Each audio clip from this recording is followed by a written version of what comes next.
Assalamualaikum warahmatullahi wabarakatuh. Selamat pagi Pak Adi dan rekan-rekan semuanya. Sebelumnya, perkenalkan nama saya Azzarinur Afifa dengan NIM 015. Pada kesempatan kali ini, saya akan mempresentasikan terkait dengan analisis regresi linear berganda. Adapun tujuan pembelajaran pada video kali ini yaitu yang pertama, mampu memahami konsep analisis regresi linear berganda. Yang kedua, mampu menerapkan langkah-langkah analisis regresi linear berganda menggunakan SPSS. Dan yang ketiga, mampu menginterpretasikan hasil analisis regresi linear berganda berdasarkan output dari SPSS. Selanjutnya untuk bagian pertama terkait dengan konsep regresi linear berganda, di sini untuk pengertian dari regresi linear berganda sendiri merupakan metode statistik yang digunakan untuk menganalisis hubungan antara satu variabel dependen atau variabel Y dengan dua atau lebih variabel independen atau variabel X, yaitu X1, X2, X3, dan seterusnya. Adapun tujuan uji dari regresi ini yaitu untuk menjelaskan dan memprediksi pengaruh variabel X terhadap variabel Y. Selanjutnya, untuk syarat uji regresi linear berganda, yaitu yang pertama harus lolos uji asumsi klasik yang terdiri dari uji normalitas, uji multikolinearitas, uji heteroskedastisitas, dan uji autokorelasi. Dan syarat yang kedua, data itu harus berskala interval atau rasio. Selanjutnya kita masuk ke bagian yang kedua terkait dengan olah data SPSS. Di sini saya sudah memiliki riset atau penelitian terkait dengan pengaruh good corporate governance dan rasio keuangan terhadap financial distress pada Bank Perekonomian Rakyat atau BPR. Untuk rumusan masalahnya sendiri, yang pertama, apakah good corporate governance berpengaruh terhadap finansial distress pada Bank Perekonomian Rakyat? Yang kedua, apakah return on asset atau ROA berpengaruh terhadap financial distress pada Bank Perekonomian Rakyat? Dan yang ketiga, apakah loan to deposit ratio atau LDR berpengaruh terhadap financial distress pada Bank Perekonomian Rakyat? Selanjutnya, terkait tujuan penelitian ini, yang pertama itu untuk mengetahui pengaruh GCG terhadap financial distress pada Bank Perekonomian Rakyat. Yang kedua, untuk mengetahui pengaruh ROA terhadap financial distress pada Bank Perekonomian Rakyat. Dan yang ketiga, untuk mengetahui pengaruh LDR terhadap financial distress pada Bank Perekonomian Rakyat. Adapun hipotesis yang dirumuskan pada penelitian ini untuk H1-nya yaitu GCG berpengaruh terhadap financial distress pada Bank Perekonomian Rakyat. Untuk keduanya, ROA berpengaruh terhadap financial distress pada Bank Perekonomian Rakyat dan H3-nya LDR berpengaruh terhadap financial distress pada Bank Perekonomian Rakyat. Adapun untuk model penelitiannya bisa dilihat pada gambar. Di sini GCG sebagai X1 sebagai hipotesis satunya berpengaruh terhadap financial distress yang diukur dengan Altman sebagai variabel Y-nya. Kemudian ROA sebagai X2, dia ke financial distress-nya, Altman Y.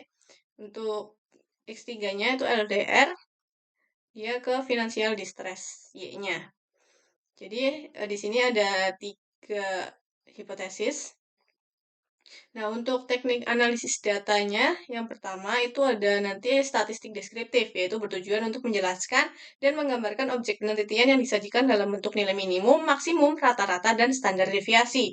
Kemudian yang kedua ada uji asumsi klasik yang terdiri dari uji normalitas, itu untuk mengukur nilai residual apakah nilai tersebut berdistribusi secara normal atau tidak. Model regresi yang baik yaitu yang datanya terdistribusi normal. Kemudian untuk uji yang kedua ada uji multikolinearitas, itu bertujuan untuk menguji apakah model regresi terdapat korelasi antar variabel independen. Model regresi yang baik yaitu yang tidak terjadi korelasi antar variabel independen.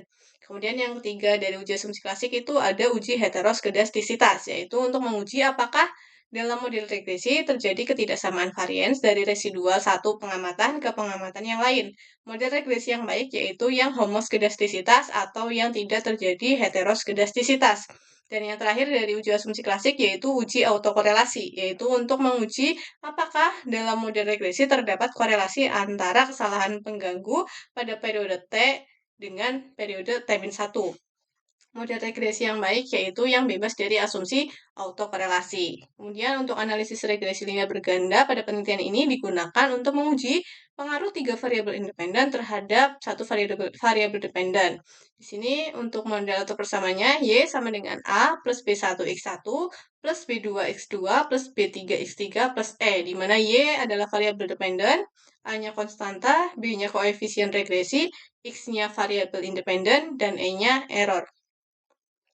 Selanjutnya, uji yang keempat nanti ada uji hipotesis dilakukan dengan menggunakan uji T untuk menjelaskan pengaruh variabel independen terhadap variabel dependen secara parsial.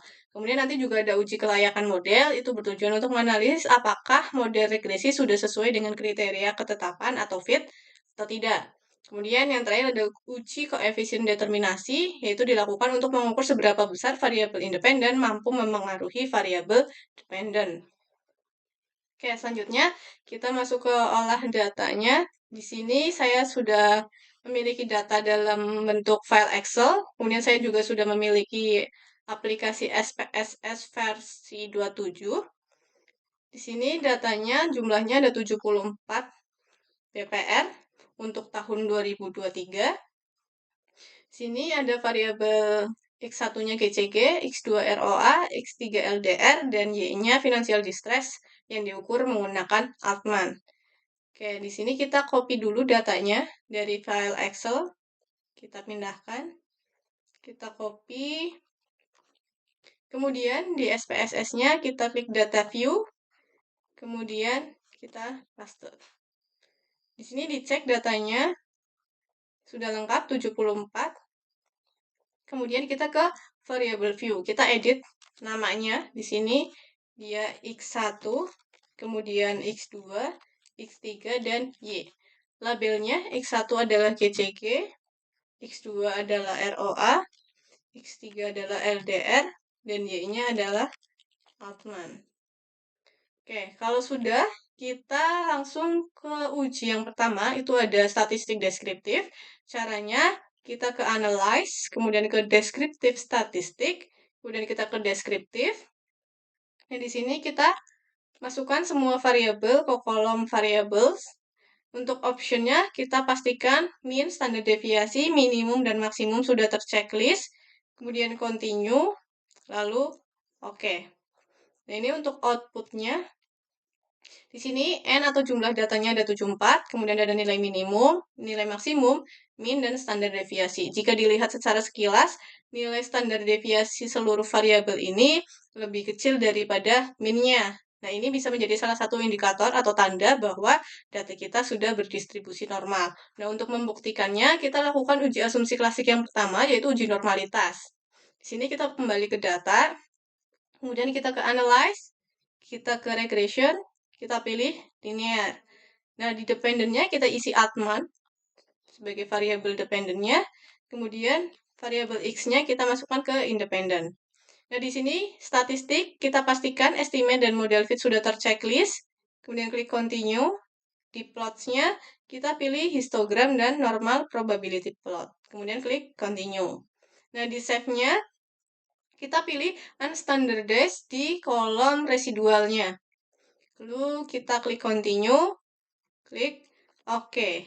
Nah, di sini sudah ada outputnya. Kita abaikan beberapa hasil output, kita fokus ke histogram dan normal PP plot. Nah, di sini di histogramnya, kurvanya sudah membentuk lonceng. Selain itu juga titik-titik pada normal PP plot juga sudah mengikuti garis. Ada indikasi bahwa data kita sudah berdistribusi normal. Nah, untuk memastikannya, kita lakukan uji Kolmogorov, yaitu caranya kita balik ke data, kita klik Analyze, kemudian kita ke Non-Parametric Test, kemudian kita ke Legacy Dialog, kemudian pilih One Sample. Nah, di sini Unstandardized Residualnya kita pilih, kita masukkan ke Test Variable List. Nah, selanjutnya kita klik OK. Nah, di sini sudah ada output one sample Kolmogorov-Smirnov test. Nah, di sini untuk nilai signifikansinya adalah 0,200. Artinya dia lebih besar daripada 0,05 sehingga data kita sudah berdistribusi normal dan kita bisa melanjutkan ke uji-uji selanjutnya. Oke, kita lanjut ke uji yang kedua dari uji asumsi klasik, yaitu uji multikolinearitas. Kita ke analyze, kemudian kita ke regression, kita ke linear, dan di statistik ini kita checklist covariant metric dan collinearity diagnostic. Untuk estimate dan model fit-nya kita unchecklist, kemudian klik continue. Nah, di plotnya kita juga unchecklist histogram dan normal probability plot supaya tidak muncul dua kali. Kemudian di save-nya juga kita unchecklist atau uncentang. Kemudian klik continue, klik OK. Nah, di sini adalah output yang kita butuhkan adalah terkait dengan nilai VIF dan nilai tolerance ini. Kita abaikan dulu, kita lanjutkan ke uji yang ketiga, itu ada uji heteroskedastisitas. Kita ke analyze lagi, kemudian ke regression, kemudian kita ke linear. Nah, di sini, di statistiknya, kita ubah lagi jadi estimate dan model fit. Untuk covariant metric dan collinearity diagnostiknya, kita unchecklist, kemudian klik continue. Di plotnya, untuk S-recit kita masukkan ke Y, dan Z-rate-nya kita masukkan ke X. Kemudian kita klik continue, lalu klik OK. Di sini output yang kita butuhkan adalah scatter plot ini. Nah, selanjutnya uji yang terakhir itu ada uji autokorelasi. Kita menggunakan uji Darwin-Watson. Kita ke analyze, kemudian kita ke regression, kemudian kita ke linear. Dan di statistik ini kita klik dan kita pilih Darwin-Watson. Kemudian klik continue, kemudian oke. Nah, di sini sudah ada outputnya. Darwin-Watson 1,921.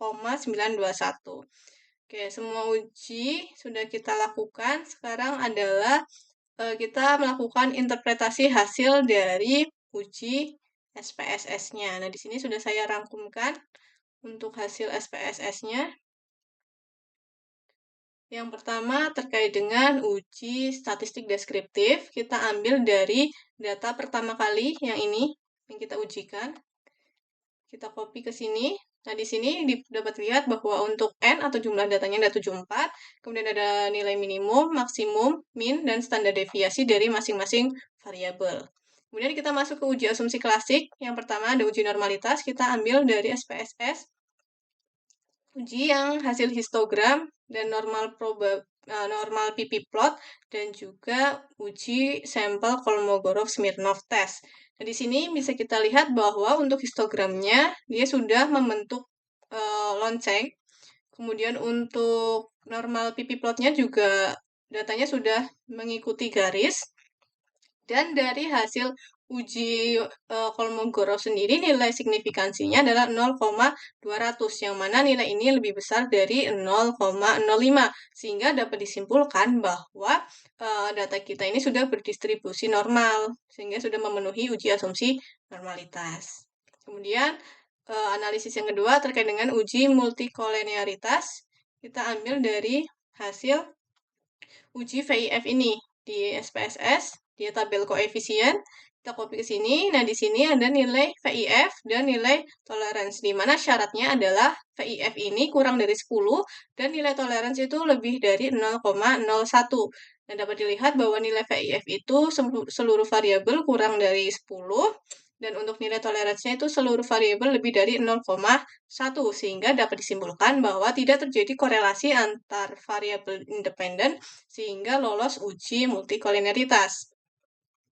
Yang ketiga ada uji heteroskedastisitas, kita ambil dari hasil uji scatter plotnya yang ini di SPSS, uji scatter plot, kita copy ke sini. Nah, di sini untuk syaratnya adalah tidak ada pola yang jelas serta titik-titik menyebar di atas dan di bawah angka 0 di sumbu Y. Nah, di sini dilihat pada gambar bahwa seluruh titik-titik ini menyebar secara acak di atas dan di bawah 0 pada sumbu Y dan tidak membentuk pola tertentu, sehingga dapat disimpulkan bahwa model ini tidak terjadi heteroskedastisitas. Dan yang terakhir ada uji autokorelasi. Di sini kita menggunakan Darwin-Watson. untuk syaratnya sendiri adalah DW itu harus lebih besar daripada DU, dan DW harus lebih kecil dari 4 min DU. Nah, untuk DW-nya sendiri adalah 1,921. Nilai ini kita ambil dari tabel summary di SPSS yang ini. Tabel summary Darwin Mason. Kita copy ke sini. Nah, di sini untuk nilai DW-nya tadi 1,921. Kemudian untuk nilai DU-nya dengan K atau variabel independen 3 dan N atau jumlah data 74, kita peroleh nilai sebesar 1,7079 seperti yang ada pada tabel. Nah, untuk nilai 4 min DU-nya sendiri yaitu 4 min 1,7079 adalah 2,2921. Nah, di sini dia memenuhi syarat karena DW-nya 1,921 lebih besar dari 1,7079 dan 1,921 lebih kecil daripada 2,2921. Sehingga ini modelnya sudah memenuhi syarat sehingga dapat disimpulkan bahwa tidak terjadi autokorelasi pada model regresi. Nah, selanjutnya kita masuk ke analisis regresi linear berganda dan uji hipotesis dengan menggunakan uji T. Nah, berdasarkan hasil olah data SPSS ini, untuk kita lihat nilai itu kita menggunakan nilai koefisien yang ada pada SPSS yang sebelah sini. Kita bisa lihat di sini nilai koefisien, tabel koefisien kita copy di sini.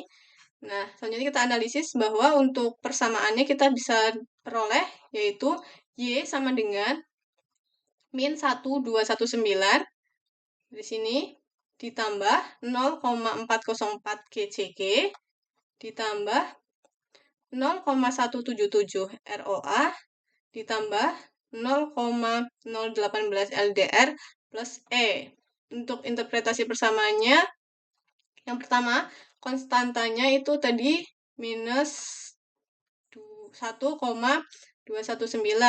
Yang artinya, jika GCG, ROA, dan LDR adalah 0, maka skor finansial di stress Altman-nya itu adalah minus 1,219.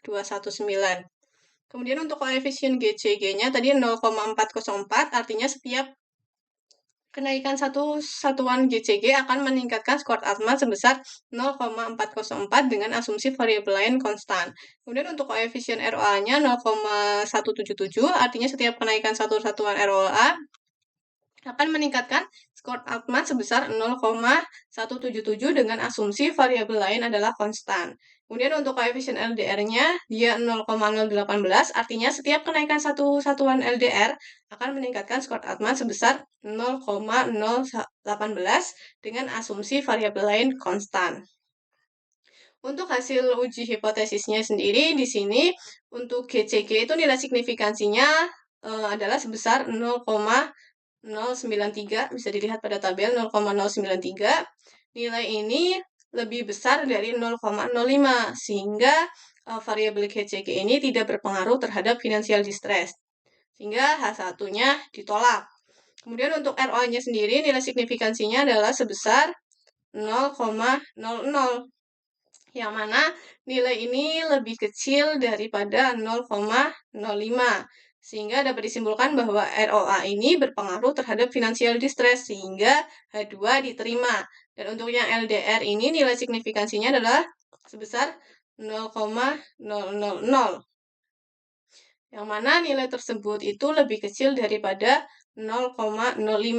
Sehingga dapat disimpulkan bahwa LDR ini berpengaruh terhadap financial distress, sehingga H3 diterima. Selanjutnya terkait dengan uji kelayakan model, di sini kita melihat pada tabel ANOVA, di SPSS-nya itu di sini. Kita bisa lihat di tabel ANOVA ini. Nah, kita copy ke sini bahwa dari hasil uji ANOVA ini atau tabel ANOVA, untuk nilai signifikansinya adalah 0,000. Nilai ini lebih kecil daripada 0,05. Maka dapat disimpulkan bahwa model regresi fit dan layak untuk digunakan.